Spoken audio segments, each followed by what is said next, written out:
प्रकृति की गोद में बसा देवभूमि उत्तराखंड अपने दार्शनिक और तीर्थ स्थलों के लिए पूरी दुनिया में मशहूर है। यहाँ के दो तीर्थ स्थल बद्रीनाथ और केदारनाथ पूरे भारत समेत दुनिया भर के हिंदुओं के लिए आस्था का प्रमुख केंद्र हैं। चार धामों में शामिल केदारनाथ और बद्रीनाथ को लेकर ये मान्यता है कि जो लोग यहाँ आते हैं उन्हें उनके पापों से मुक्ति मिल जाती है। हर साल लाखों की संख्या में श्रद्धालु केदारनाथ और बद्रीनाथ धाम के दर्शन के लिए आते हैं। आइए जानते हैं केदारनाथ और बद्रीनाथ धाम का महत्व और इतिहास। महाभारत में पांडवों ने केदारनाथ, बद्रीनाथ, गंगोत्री और यमुनोत्री को चार धाम कहा है। पौराणिक मान्यता के अनुसार ये चार जगह ऐसी हैं जहां लोग जाकर अपने पापों से मुक्ति पा सकते हैं। इन चार धामों में केदारनाथ भगवान शिव को और बद्रीनाथ में विष्णु को समर्पित धाम है, जिनकी हिंदू धर्म में बड़ी महिमा है। जब पांडवों ने युद्ध जीता था कुरुक्षेत्र में, तो उसके बाद वो शिव जी की अर्चना के लिए केदारनाथ गए थे और वहाँ उन्होंने स्थापना की थी केदारनाथ की। ये ऐसा कहा जाता है। और आदि गुरु शंकराचार्य जब वहाँ गए करीबन 8वीं शताब्दी में, तो तब उन्होंने मंदिर का जो स्थापना हुई, मंदिर जो निर्माण हुआ, वो आदि गुरु शंकराचार्य जी ने की थी।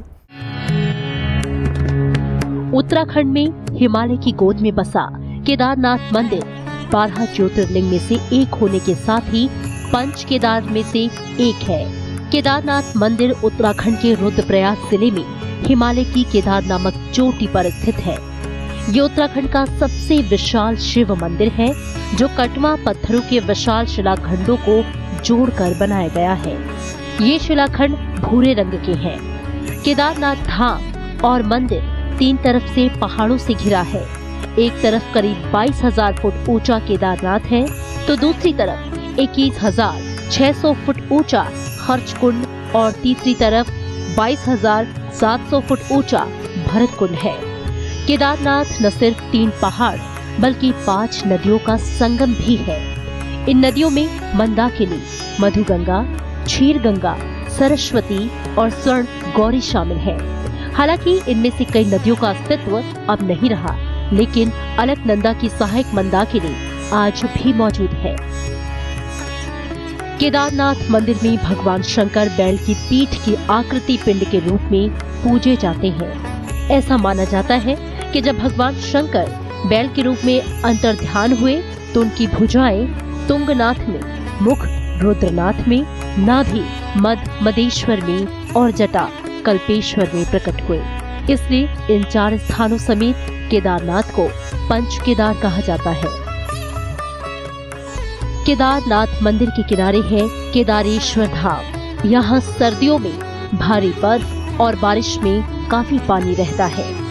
पत्थरों से बने कर्तुई शैली में बने इस मंदिर के बारे में ये मान्यता है कि इसका निर्माण पांडव वंश की जन्मेजय ने कराया था। एक मान्यता ये भी है कि इसकी स्थापना आदि गुरु शंकराचार्य ने की। ऐसा भी माना जाता है कि हिमालय की केदार श्रृंग पर भगवान विष्णु के अवतार महातपस्वी नर और नारायण ऋषि तपस्या करते थे। उनकी आराधना से प्रसन्न होकर भगवान शंकर प्रकट हुए और उनके प्रार्थना पर ज्योतिर्लिंग के रूप में सदा वास करने का वर प्रदान किया। ये स्थल केदारनाथ पर्वतराज हिमालय के केदार नामक श्रृंग पर अवस्थित है। केदारनाथ धाम की हिंदू धर्म में बड़ी महिमा है। माना जाता है कि जो व्यक्ति केदारनाथ के दर्शन किए बिना बद्रीनाथ की यात्रा करता है, उसकी यात्रा निष्फल मानी जाती है।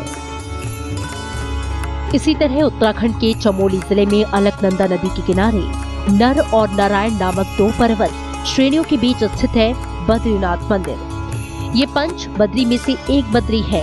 उत्तराखंड में पंच बद्री, पंच केदार और पंच प्रयाग का पौराणिक रूप से और हिंदू धर्म की दृष्टि से बहुत महत्व है। बद्रीनाथ मंदिर भगवान विष्णु के रूप बद्रीनाथ को समर्पित है। प्राचीन शैली में बना भगवान विष्णु का ये मंदिर काफी विशाल है। पौराणिक मान्यता के मुताबिक भगवान शंकर ने बद्री नारायण की छवि एक शालिग्राम पत्थर के ऊपर अलकनंदा नदी में खोजी थी। वो मूल रूप से तप्त कुंड हॉट स्प्रिंग्स के पास एक गुफा में बना हुआ है। भगवान विष्णु जी ने वहाँ पे तपस्या की थी। किसी कारण से जब वो रुष्ट हो गए थे एक बार, तो उन्होंने वहाँ तपस्या की थी। जिस स्थान पे उन्होंने तपस्या की वहीं पे बद्रीनाथ जी का मंदिर बना, और वहाँ भी शंकराचार्य जी ने स्थापना की मंदिर की, जो मंदिर का स्ट्रक्चर था। तो वहाँ पे ये चारों धामों को हिंदुओं के लिए बहुत ही महत्वपूर्ण महत्व है, हिंदुओं के लिए धार्मिक तौर से, सांस्कृतिक तौर से, और अब तो पर्यटन के तौर से भी हो गया। भारत की जितनी भी धाराएं हैं, हिंदू, जैन और बुद्ध खास तौर पे, तीनों धर्मों के वहाँ पे अपने वो मानते हैं। जैसे एक तो हिंदुओं का है कि भगवान विष्णु का सबसे बड़ा एक, जो हमारे भारत के भी 4 धाम जो माने जाते हैं, इनमें तो एक को माना जाता है, और वो आदि शंकराचार्य जी के ज़माने से है, और इतना हमारा सबका बड़ा तीर्थ है। दूसरा ये है कि जैनों का, मैंने पहले कहा, जैन धर्म के आदिनाथ, वो भी अपनी ईस्ट को उसमें देखते हैं, बौद्ध भी मानते हैं उसमें, ये लोग भी जाते हैं वहाँ पे। और सबसे बड़ा है कि ईश्वर का जो अंतिम, विष्णु का एक मेन जो हमारा धाम है, वो भी भगवान विष्णु का वही है, बद्रीनाथ जी। माना जाता है कि इस मंदिर का निर्माण आदि गुरु शंकराचार्य ने 8वीं सदी में करवाया था। ऐसी मान्यता है कि 16वीं सदी में गढ़वाल के राजा ने मूर्ति को उठवाकर वर्तमान बद्रीनाथ मंदिर में ले जाकर उसकी स्थापना की। ये मंदिर 3 भागों में विभाजित है, जिसमें गर्भगृह, दर्शन मंडप और सभा मंडप शामिल है। इस मंदिर को धरती का वैकुंठ भी कहा जाता है। विपुल अग्रवाल के साथ ब्यूरो रिपोर्ट, राज्यसभा टीवी।